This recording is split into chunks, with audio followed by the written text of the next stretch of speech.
You didn't find this video, it found you. And it's not just any video, it's about the Kybalion, one of the most mysterious and powerful books ever written, a secret manual that reveals the laws that govern reality. But barely anyone understands it because it only shows up when you're ready. As strange as that might sound to your logical mind, there are moments in life when certain information only appears when the soul is mature enough to receive it. And if you're hearing this now, it's because that moment has arrived. What's going to be revealed here isn't taught in schools. You won't find it in regular books. This knowledge is ancient, subtle, vibrational. It was passed down in silence over millennia, from initiate to initiate, among those who dared to look beyond the surface of reality. In Hermetic wisdom, nothing is random, and the Kybalion itself says, chance is but a name for law not recognized. So don't think it's by chance that you're here. Something inside you asked for answers, for clarity, for a way out, and the universe answered through this video, these words, this vibration. According to the Kybalion, everything begins in the mind. Everything that exists, before it appears in the world, existed as thought, as intention. The very fact that you're here right now, hearing this, is the materialization of something that began within you, an invisible calling. The ancients knew this, that's why they hid this wisdom in myths, symbols, metaphors. The truth was never shouted. It whispers because it can only be heard by those who are truly ready. At some distant point in our history, long before the religions we know today existed, there was a man, or maybe a consciousness, who seemed to carry within him the secret code of the universe. He was called Hermes Trismegistus. Trismegistus means thrice great in wisdom, great in power, and great in love for the divine. But Hermes wasn't just a person. He was a living fusion of two ancient archetypes, Thoth, the Egyptian god of wisdom and sacred writing, and Hermes, the messenger of the gods in Greek mythology. Together they represented the bridge between the visible and the invisible. Picture this: while most of humanity was caught up in daily survival, there existed a lineage of seekers who gathered in quiet temples far from the eyes of the common people. There, on walls covered in hieroglyphs and mysterious symbols, something was taught that went far beyond religion or philosophy. They taught how reality works. Hermes was considered the founder of the first mystery school of Egypt, not an ordinary school, but a place where disciples didn't learn through reading or memorization. They learned through direct experience of the truth. Every symbol, every ritual, every teaching was a vibrational key. They studied the cycles of time, the power of words, numbers as expressions of spirit, sacred sounds, the geometry of the soul, and above all, they learned to look within, because the greatest temple was always the inner one. Hermes's knowledge wasn't handed to just anyone. It was sealed, protected, hidden, for a reason. Not everyone was ready to receive it without distorting or destroying it. That's where the word we still use today comes from, hermetic. When we say something is hermetic, we mean it's locked, protected, sealed. That's exactly how the ancient secret teachings were, not out of arrogance but out of wisdom. Think of it like this: would you hand a sharp knife to a child who doesn't know what it is? Or reveal a powerful chemical formula to someone who doesn't understand its consequences? It's the same with deep spiritual knowledge. When someone isn't ready internally, they might use it destructively to manipulate, control, feed the ego, or escape real life. That's why Hermes and his disciples hid the truth within symbolism. Only those who were ready could decode it. It is said that Hermes wrote 35 sacred works covering everything: vibrational medicine, soul psychology, initiatory astrology, universal laws, the secret language of numbers and symbols, the subtle anatomy of the human body. Many of these works were lost over time, burned in the fires of the Library of Alexandria, one of the greatest spiritual crimes in human history. But not everything was destroyed. Part of this knowledge survived. Centuries later, in the early 20th century, in 1908, a small book with massive power emerged, the Kybalion, written by anonymous authors who called themselves the Three Initiates. This book wasn't created from scratch. It's a vibrational synthesis of the laws passed down orally, for millennia within the Hermetic lineage. Many believe these three initiates didn't just study Hermes, they lived Hermeticism in its essence, and translated for the modern world what was once only revealed in the silence of temples. The Kybalion isn't a book to be read quickly. It's like a mirror. If your mind is closed, you'll only see pretty phrases. But if you read with an awakened heart, each sentence feels like it opens a portal inside you. It doesn't aim to impress you with theories. It wants to transform how you perceive reality.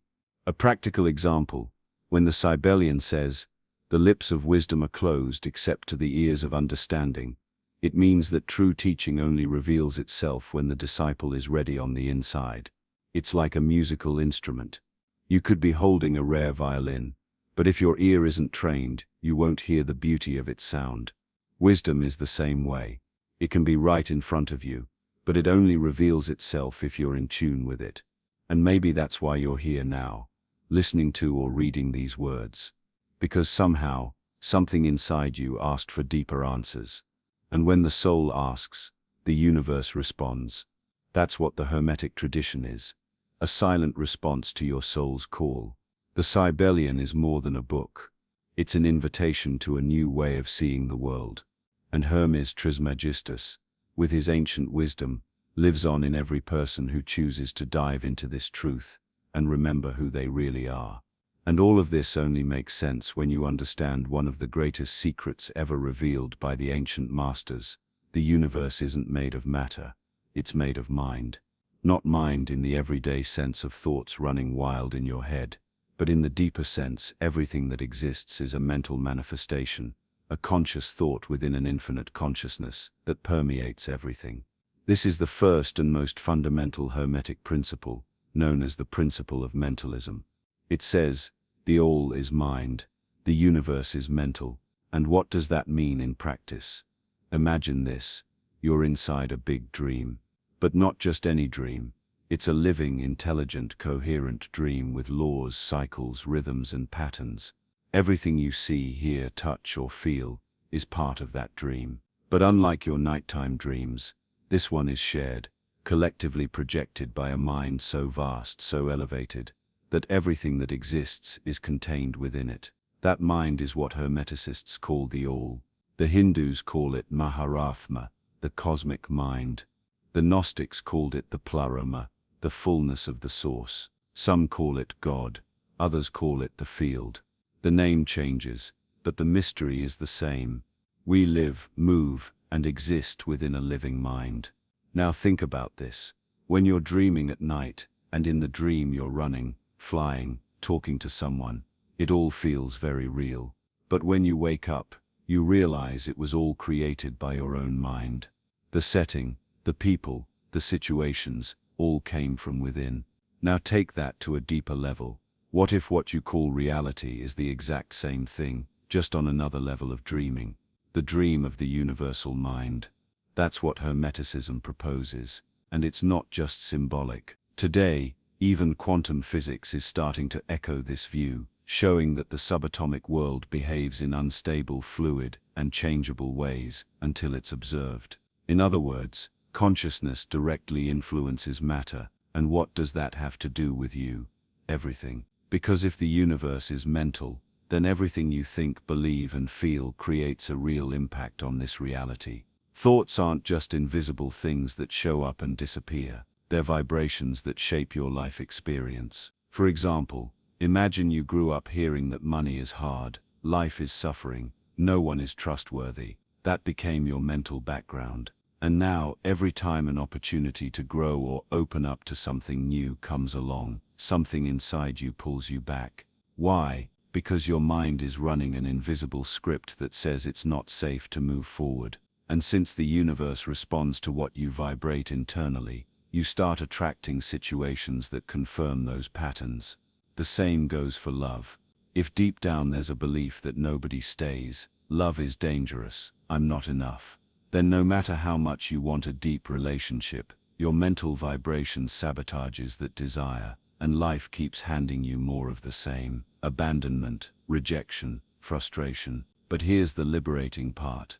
If everything is mind, then you can change your reality by changing your mind. And that doesn't mean thinking positive in a shallow way. It means consciously reprogramming your mental field, changing the ideas you feed, the emotions you sustain, and the way you see yourself in the world. Think about it with me.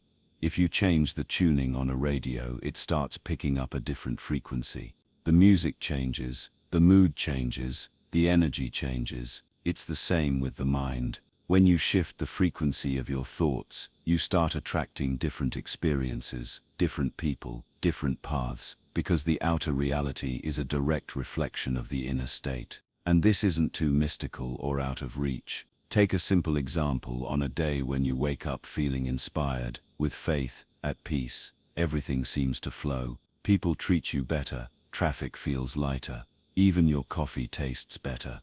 Now think about the day when you wake up, irritated, moody, complaining. Everything starts going wrong. That's not coincidence, that's resonance.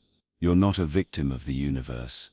You're a conscious co-creator within a greater mind.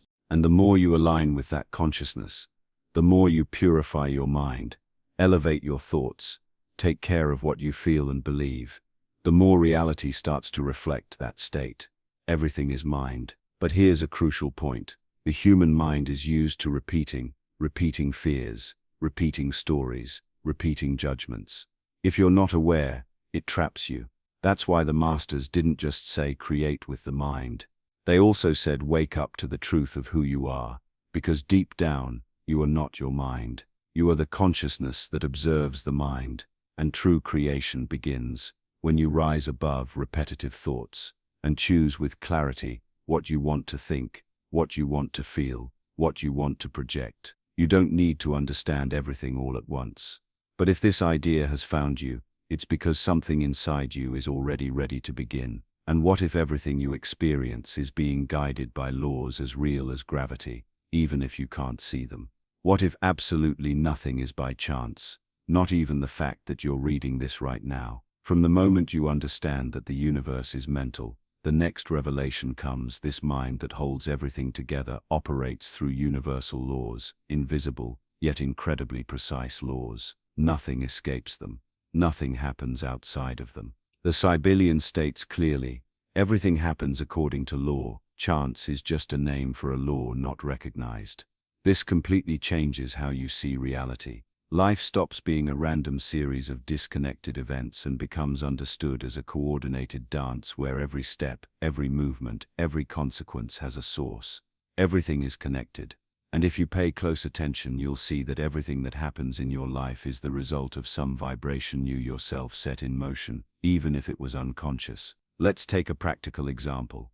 Imagine someone who's constantly complaining about life, talking badly about others, doubting themselves, feeding fear all the time. That mental pattern is continuously vibrating in their field like a radio frequency. What will they attract? Situations that match that frequency, negative people, missed opportunities, recurring illnesses, low energy.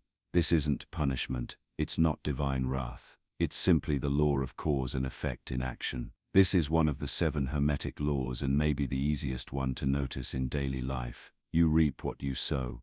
Every thought is a seed, every action is a vibration sent out, and the universe, like a great intelligent mind, responds by sending back more of the same energy you emitted. It doesn't matter if you did it consciously or not, the law still operates, just like gravity doesn't stop acting because someone doesn't believe in it. These spiritual laws don't stop working just because most people ignore their existence. They're always at play. And the result is that your current life, with all its joys, pains, cycles, and challenges, is the exact reflection of what you've generated in the past.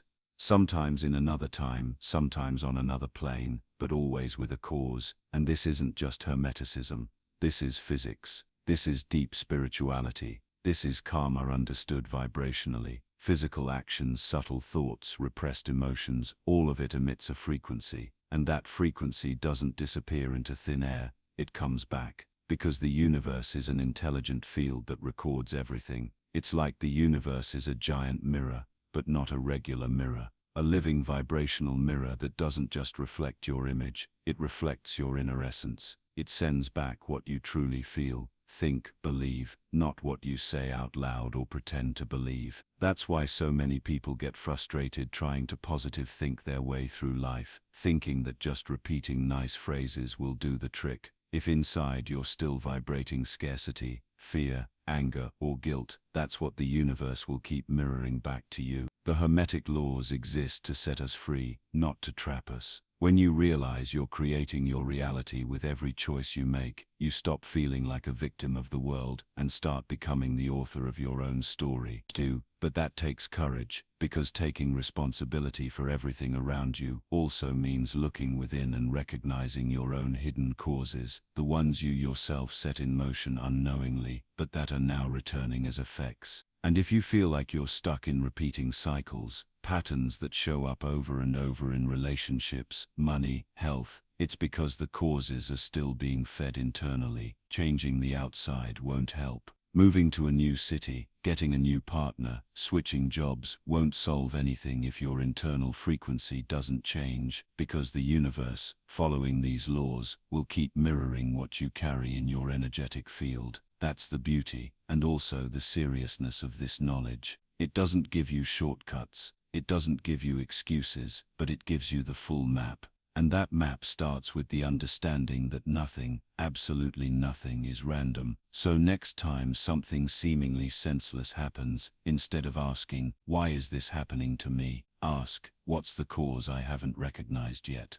That simple act of questioning is already a leap in consciousness, because you begin to move out of the frequency of desperation and into the vibration of conscious observation, and that's where transformation begins. And maybe now it starts to make sense why you feel so unstable at certain times, why there are phases when everything seems to flow, you feel full of energy, clear, motivated, and then without warning you hit a period where everything seems stuck. Doubt creeps in, exhaustion returns, old feelings resurface. A lot of people think this means they're failing, that they're back at square one, but that couldn't be further from the truth. In Hermetic philosophy, this has a name: the law of rhythm. This law states that everything in existence moves like a pendulum. Just as it swings from one extreme to the other, life also pulses between opposites: light and shadow, expansion and retreat, progress and pause, confidence and fear.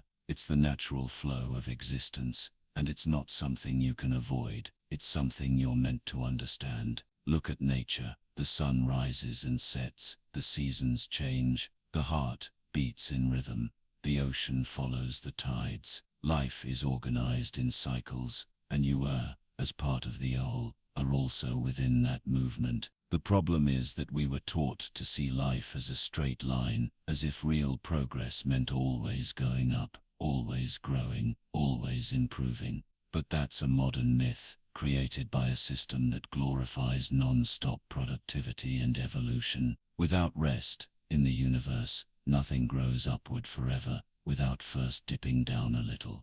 Not even the strongest tree can support its branches, if its roots aren't deep and firm in the dark earth. The law of rhythm teaches us that temporary setbacks are not failures, they're adjustments, they're balancing movements. Just like the financial market needs corrections to avoid crashes, our soul also needs pauses, revisits, and retreats to sustain a new level of awareness. Plato used to say that the soul evolves in a spiral. What does that mean?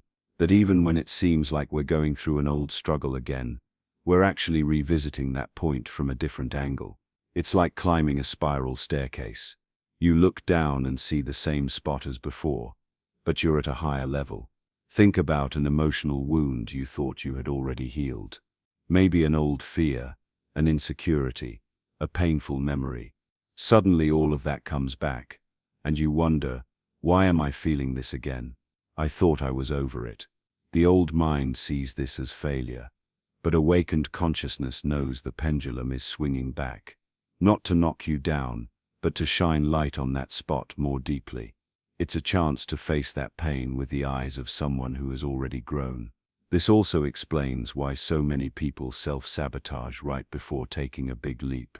Sometimes, just when everything seems to be going well, a crisis hits. A doubt surfaces. Something unexpected happens. The internal rhythm is shifting, testing if you've learned to stay centered, even when the tide changes. Here's a simple example. Imagine someone going through an emotional healing process. They start meditating, practicing gratitude, taking care of themselves. At first, everything flows, but after a while, an old feeling of loneliness comes back. The urge to give up grows. They think it was all for nothing, but the truth is, this is part of the process. Soul's rhythm is asking for more depth. What's been hidden needs to be welcomed, seen, transformed. If you resist this oscillation, you suffer more. It's like rowing against the current. But if you accept the movement, surrender to it with awareness, and observe what it's trying to show you, then even the hardest moments become part of your expansion. True spirituality isn't about feeling good all the time. It's about knowing how to ride the highs and lows with presence, without losing your center. Sowing that you can fall and still keep awakening. Sowing because every descent is really a push for a more conscious rise. It's in the silence of contraction that you create the space for the next expansion. And it's not about romanticizing pain. It's about giving it meaning, about understanding that even suffering has an evolutionary role. It reveals where there's still rigidity, where there's still resistance, where there are still unseen wounds. It shows you the limits of your current consciousness, so you can go beyond them. That's the beauty of the law of rhythm. It reminds us that life isn't a straight line of progress, but a dance. And in that dance, even the steps back are part of the choreography. By now, maybe you've realized something fundamental. Everything around you, and even what happens inside you, follows an invisible but constant flow. And now we arrive at two of the most transformative principles of Hermeticism, polarity and vibration. Understanding these two principles isn't just about learning spiritual theory, it's about learning how to change your life from within. Let's start with polarity. In the universe, everything has two poles. This is a law: cold and hot, light and shadow, love and fear, joy and sadness. They seem like opposites, but they're part of the same vibrational scale. What changes is the degree, the intensity. Cold and hot, for example, are different manifestations of the same thing: temperature. Where does cold end and heat begin? There's no exact line. It's a subtle transition. The same goes for emotions, thoughts, and states of consciousness. Fear and love are two extremes of the same emotional energy. Many times the anger we feel is actually rooted in deep fear. Sadness sometimes is love that wasn't understood. And here's the secret of inner transmutation. You don't need to destroy one state to reach the other. You just need to shift your position within the same scale. That's emotional alchemy. It's what the ancient masters practiced internally, far from the public eye. They knew you can't erase an emotion or eliminate a thought by force, but you can transform it, raise its frequency, move what's dense into a more subtle state. Now let's talk about vibration. Everything in the universe vibrates, from the atoms in your body to the planets in orbit. Everything is in motion. Nothing is truly still, and the difference between what's visible and invisible, between matter and spirit, lies in the speed of that vibration. Think of it like this. A rock vibrates slowly. It's dense, heavy. A sound vibrates faster. Light vibrates even faster. And thought, even faster than that. Consciousness, faster than all of them. And the higher the vibration, the more subtle and powerful the reality it manifests. So what does this mean in practice? It means you are literally the result of the frequency you're vibrating at right now. If your vibration is low, filled with negative thoughts, feelings of guilt, fear, anger, your outer reality will reflect that. Everything will feel harder, heavier. Paths close, relationships become toxic. Opportunities seem to vanish. But if you raise your vibration with presence, gratitude, love, clarity, inner truth, the world around you starts to respond differently. It's like switching the station on a radio. The frequency changes, and with it, so does the content you receive. To transmute, then, isn't about changing who you are, but shifting the vibrational state you're operating in. It's like turning up the temperature of the heart. It's moving away from fear and toward love. It's moving away from doubt and toward trust. And here's the key: that shift doesn't happen through external effort, but through awareness, through small daily choices, an inner silence you choose to maintain, a negative thought you decide to observe instead of feed, a forgiveness you offer, not because the other person deserves it, but because you deserve peace. True alchemy, in the end, isn't in old laboratories with flasks and formulas. It's in your body, your mind, and your heart. It's you, through your own presence, transmuting shadow into light, fear into courage, anger into compassion. And It all starts with one small step, recognizing that you're not stuck in polarity. You are the point of consciousness that can move between the extremes. You are the alchemist. If you understand that everything vibrates, everything shifts, everything can be transmuted, then maybe now you can see that even the concept of purpose isn't fixed. Because if the universe is constantly moving, if your consciousness is always evolving, then your path also needs to change. But a lot of people are still stuck in the idea that there's just one life purpose, like it's some unchanging mission you need to figure out as soon as possible, or else you failed. That idea is one of the biggest spiritual blocks of our time, because it paralyzes you. It makes you feel like if you haven't found the big purpose yet, then you're behind, you're wrong, you're lost. But that's not true. The real purpose of life is movement. It's flow. It's the learning that happens with every step. Imagine this. Your journey is like walking a road filled with little glowing orbs scattered along the way. Each orb represents a desire, a dream, a goal that moved you at some point in your life. As a child, maybe it was the dream of being an astronaut or a ballerina or an artist. In your youth, maybe it was passing the college entrance exam, gaining independence, finding true love, and you chased those things. You gave your all. You changed habits. You faced fears until you reached them. And once you did, you realized it wasn't the end. It was just another orb. Then a new one appeared, a new calling, a new desire that pulled you toward another stretch of the path. And it's been like that for all of us. Every goal you've ever had was like a spark that got you moving, and it's that movement that drives evolution. What we call purpose is really the collection of those movements, those phases, those transformations we go through while chasing something greater, even if we don't know what that greater is. The problem is when you think you have to get it right on the first try, when you believe there's only one right path, when you start judging your past goals as a waste of time. But no true desire is useless. No sincere pursuit is in vain. Even if it doesn't take you where you imagined, it'll take you where you needed to be. Spiritual growth isn't a straight line, it's a spiral. You revisit themes, patterns, even old dreams, but always at a different level of awareness. And that's beautiful, because it shows you're moving. You're not stuck, you're discovering yourself. Hermes Trismegistus, the father of Hermeticism, said, "The path reveals the seeker."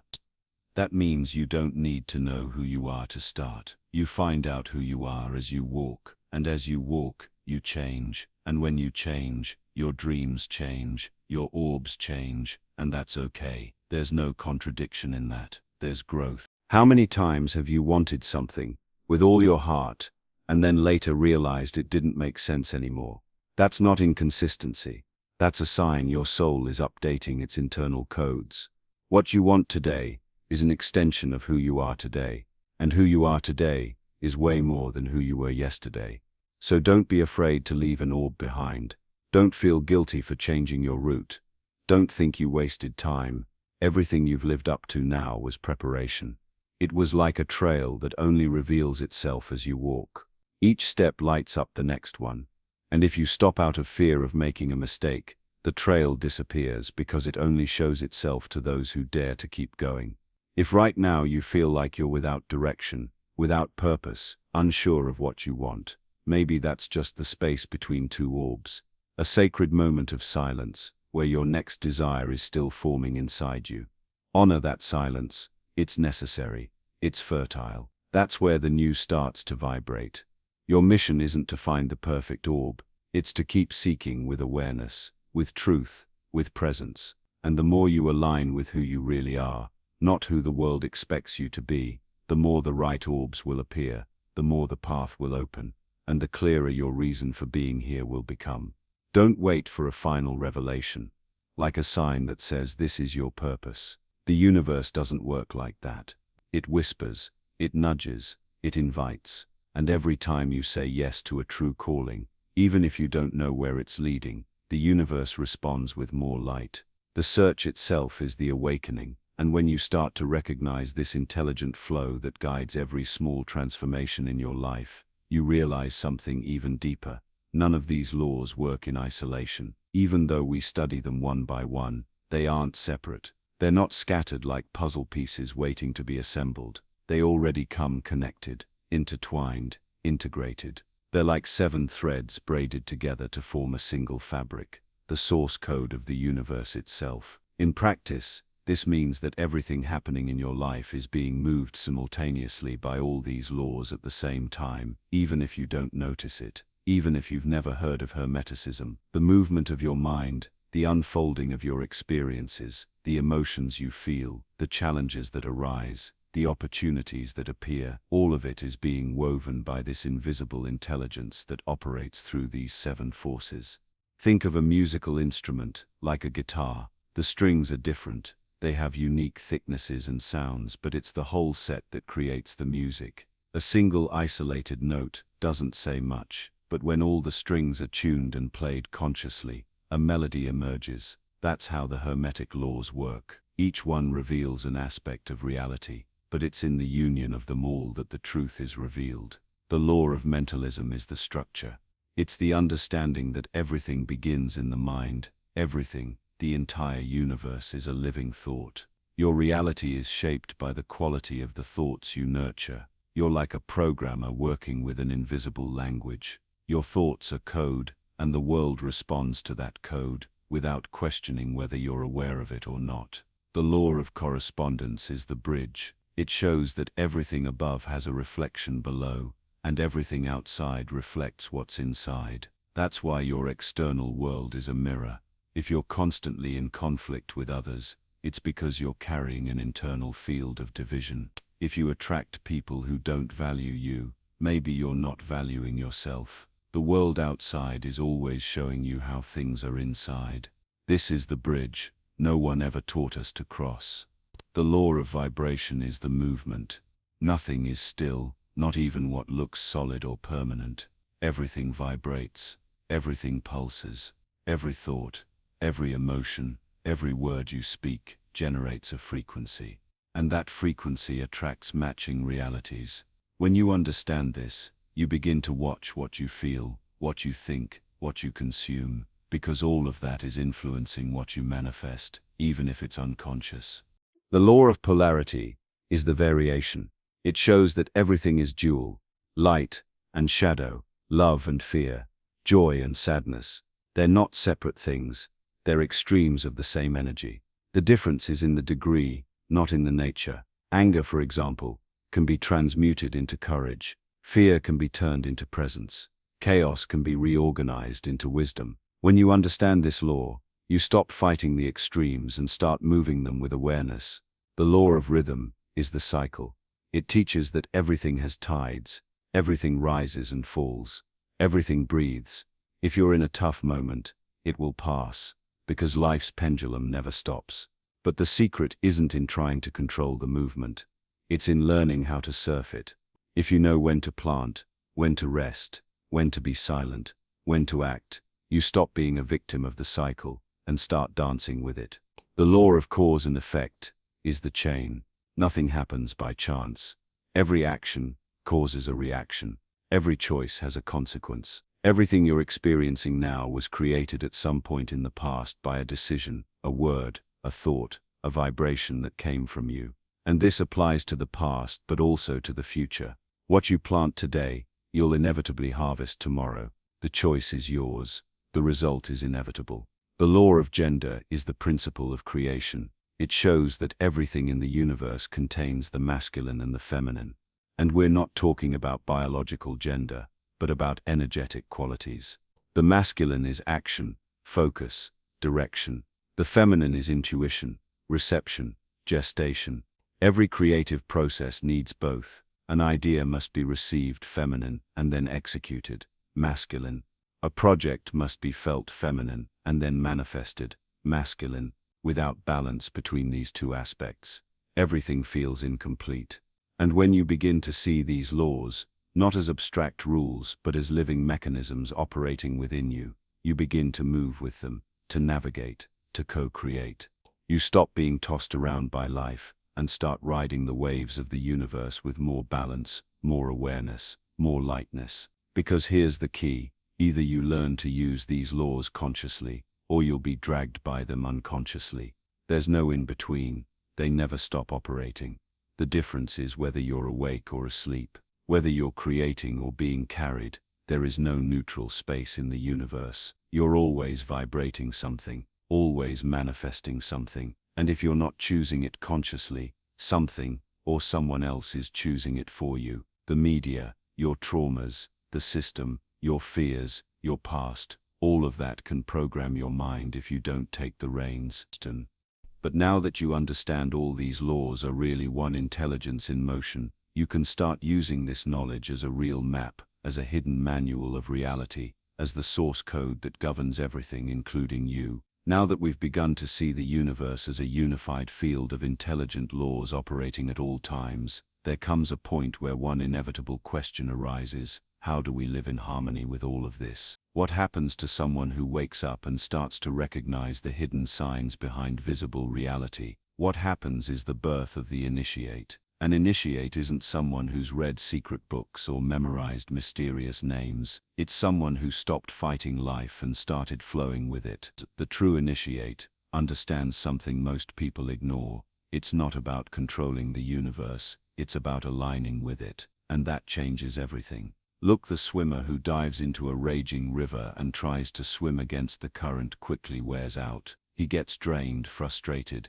and no matter how hard he fights, he's swept away by the water. But the swimmer who observes the direction of the current, who understands the rhythm of the water and surrenders to the flow, is able to go much further with way less effort. He surfs, he dances with the movement. The Kybalion says something that few people really absorb: the masters obey the law on higher planes and rule it on lower ones. What does that mean? That true power doesn't lie in challenging the structure of the universe, but in understanding it so deeply that it begins to work in your favor. The master doesn't fight against the tides of existence. He understands the cycles, reads the signs, sees the invisible, and acts with precision. That's wisdom in action. In practice, this shows up in simple choices. When a challenge appears, the initiate doesn't ask, "Why is this happening to me?" They ask, "What is this trying to show me?" When a tough phase comes, they don't freak out. They go quiet, breathe, and realize this shift is part of the rhythm. I can move through it. They don't react automatically. They respond consciously. And that subtle difference between reacting and responding is a quantum leap on the spiritual path. Because the initiate knows that every event in life carries a hidden code. Every person who crosses their path, every loss, every gain, every silence, it's all language. It's all symbolic. And those who've learned to read those symbols don't live on autopilot anymore. They live in presence, in alignment. And that's where true power is born. Because contrary to what we were taught, power isn't about controlling everything. It's about being so in tune with the laws of the all that you become one with them. And when that happens, you start to access a flow in life that looks magical to those who are still asleep. People start to notice that you don't get shaken easily, that you change direction with ease, that you don't get lost in drama, that you don't panic over delays, because you understand that life isn't sabotaging you, it's shaping you. And everything, absolutely everything, has a deeper purpose, even when that purpose isn't yet visible. That's what it means to live as an initiate, to stop drowning in internal resistance and start rowing with the rhythm of the universe. But heads up, this doesn't mean passivity. It doesn't mean accepting everything as it is. On the contrary, it means acting with wisdom, not desperation. It means knowing when to hold back and when to move forward, when to be silent and when to speak. The initiate is like an invisible conductor who feels the symphony of existence and chooses each movement with precision, because they're no longer trying to force reality, they're co-creating with it. And here's the most powerful detail. The more you align with these laws, the more life begins to deliver immediate responses. You know that feeling of synchronicity, of being in the right place at the right time, of saying something and then it happens, of thinking about someone and they show up. That's not coincidence, that's alignment. It's the living language of the all, responding to your aligned vibration. And in that state, things aren't perfect, but they're clearer. You stop trying to understand everything with your rational mind and start perceiving with your awakened heart. You feel the movement before it happens. You sense the direction before knowing the reason, because you're no longer separate from the all. You are the all, in the form of experience. That's the true beginning of mastery, but not a kind of mastery that dominates. A mastery that listens, that feels, that collaborates with reality. The initiate doesn't run from pain. They understand that even pain is a teacher. The initiate doesn't worship success. They know success is also a test. The initiate lives with feet on the ground and a wide open soul. They're not perfect, but they're conscious. And that changes everything. Because at the end of the day, the universe doesn't respond to what you want. It responds to what you are. But what good is knowing all this if you don't know how to apply it? Knowledge alone doesn't change lives. What transforms reality is when knowledge becomes action. And this is where the Kybalion stops being a mysterious book and becomes a living map, capable of reorganizing your experience of the world. Because the truth is simple. Reality changes when you change. And you change when you start acting in alignment with the laws that govern everything. You don't need to memorize complex terms or understand deep philosophy. You just need to observe closely and start living differently. The Kybalion is straight to the point. It doesn't give you a religion or dogmas, it gives you tools, and now you'll see how each of them can be used in everyday life, in practical, simple, and deeply powerful ways. Let's start with mentalism. The first law, everything is mind. So the question is, what are you thinking right now? What have you been feeding inside your head every day? Because your outer world is an exact reflection of what you vibrate internally, and that reflection is born from your inner dialogue. Do you criticize yourself or uplift yourself? Do you see yourself as a victim or a creator? Do you imagine the worst or allow yourself to envision the best? Visualization, affirmation, and thought awareness are spiritual tools, not just self-help techniques. Because everything starts in the invisible mind before it becomes visible in the world. The second law is correspondence. As above, so below. It sounds poetic, but it's actually extremely practical. Want to understand your life? Look at nature. Day turns to night. The tide rises and falls. Winter always prepares the way for spring. In the same way, your soul also goes through cycles. Your daily life also responds to larger rhythms, and you can use this law to bring harmony between inner chaos and the outer cosmos. Watch for patterns. When something keeps going wrong, what keeps repeating? When something flows, what's present? The universe gives you clues all the time. You just need to learn how to read them. The third is the law of vibration. Everything vibrates. Everything emits a frequency. And the question that changes everything is, what frequency are you vibrating at? Are you vibrating guilt, fear, lack? Or are you vibrating presence, gratitude, trust? You can't fool this law. It doesn't respond to what you say you want. It responds to what you actually feel. And raising your vibration is simple.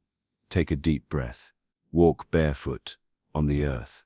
Feel sincere gratitude for the now. Be silent for a few minutes. Listen to music that lifts you. Smile at someone. That already shifts your frequency. And when your frequency changes, your reality realigns. The fourth law is polarity. Everything is dual. Cold and hot belong to the same line, just in different degrees. So do fear and love, chaos and order, doubt and faith. Everything is on a scale. That means if you're at one extreme, you don't need to change your nature. You just need to shift the degree. You can take your anger and turn it into courage. You can transmute sadness into creative introspection. You can move from fear to love, gradually. like adjusting a volume knob. Spiritual alchemy isn't about eliminating emotions, but about moving your energy in the right direction. The fifth law is rhythm. Nothing stays the same. Everything rises and falls. There are cycles in everything. Days of light and days of shadow. And knowing this brings you peace. Because when the tide is low, you'll remember it's going to rise again. And when everything is blooming, you'll stay humble, knowing autumn always returns. The secret isn't to resist the waves. It's to learn how to surf them. On tough days, pause, breathe and trust. On good days, be thankful, share, and plant seeds. That's rhythmic wisdom. That's living in the timing of the universe. The sixth law is cause and effect. Nothing happens by chance. Every action creates a reaction. Every thought creates a field. Every intention shapes consequences. So if you want to change your harvest, change the seed. Cultivate more conscious thoughts. Choose words with more presence. Act with more intention. Everything you do, even what no one sees, is building your tomorrow. There's no use complaining about fate if you're living without consciously planting. The effect is just the mirror of the cause, and that mirror never lies. The seventh and final law is gender. Everything contains both the masculine and feminine principle, and we're not talking about biology. We're talking about consciousness. The masculine principle is focus, decision, action. The feminine principle is intuition, receptivity, sensitivity. When those two aspects are out of balance, life gets stuck. You act too much without listening to your heart, or you listen too much without acting. True creation only happens when those two sides dance together, balancing logic and feeling, doing and sensing, deciding and intuiting. That's what activates your power to co-create.